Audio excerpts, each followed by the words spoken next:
Hi. இன்னைக்கு ரைஸ்க்கு சப்பாத்திக்கு எல்லாத்துக்குமே சூப்பரான சைட் டிஷ்ஷாக இருக்கிற ஒரு காரசாரமான முட்டை ரோஸ்ட் எப்படி செய்யறேன்னு பார்த்துடலாம். அதுக்கு கடாயில் கொஞ்சமாக எண்ணெய் விட்டு மிளகாத்தூள், மல்லித்தூள், மஞ்சள் தூள் போட்டு இந்த மாதிரி வறுத்துடலாம். அதில் வேக வச்சு கீறி வச்சிருக்கிற முட்டையை போட்டு நல்லா இந்த மாதிரி நல்லா மேலால் கோல்டன் ப்ரௌன் ஆகிற வரைக்கும் வறுக்கணும். அதுக்கு தேவையான அளவுக்கு உப்பு சேர்த்துக்கலாம். பாருங்கள், இந்த மாதிரி கோல்டன் ப்ரௌன் ஆகினதும் இதை நம்ம வெளியில் எடுத்துடலாம். அதே கடாயில் இன்னும் கொஞ்சம் எண்ணெய் விட்டு பட்டை, கிராம்பு சேர்த்து லைட்டாக தாளிச்சிடலாம். அடுத்து கடுகு, சோம்பு, சீரகம் சேர்த்து நல்லா வறுத்துடலாம். அடுத்து அதில் மெல்லிசா நீளமாக வெட்டின வெங்காயம், கருவேப்பிலை, அதுக்கு தேவையான அளவுக்கு கொஞ்சமாக உப்பு சேர்த்து வதக்கி விட்டுடலாம். வெங்காயம் நல்லா கோல்டன் ப்ரௌன் ஆகினதும் இஞ்சி பூண்டு பேஸ்ட் சேர்த்து நல்லா பச்சை வாசனை போகிற வரைக்கும் வதக்கிடலாம். அடுத்தது மிளகாத்தூள், மல்லித்தூள், மஞ்சள் தூள் சேர்த்து பச்சை வாசனை போனதும் கொஞ்சமாக தக்காளி பழம் சேர்த்து நல்லா கொள்ளைய வதக்கி விட்டுடலாம்.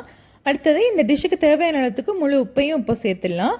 அடுத்தது தண்ணி வேகிறதுக்காக கொஞ்சமாக விட்டுட்டு நல்லா கலந்து விட்டுட்டு மூடி போட்டு ஒரு 5 நிமிஷத்துக்கு மீடியம் ஃப்ளேமில் வச்சு வேக வச்சிடலாம். பாருங்கள், எண்ணெய் பிரிஞ்சு மேலால் வந்ததும் இந்த மாதிரி ஒரு வாட்டி கலந்து விட்டுட்டு நம்ம வறுத்து வச்சுருந்த முட்டையும் கொத்தமல்லி தலையும் சேர்த்து நல்லா மிக்ஸ் பண்ணி விட்டுடலாம். இப்போ மசாலா அந்த முட்டையோட நல்லா பிடிக்கணுங்கிறதுக்காக மூடி போட்டு ஒரு 2 நிமிஷம் வச்சு எடுத்தோம்னா சூப்பரான முட்டை ரோஸ்ட் ரெடி.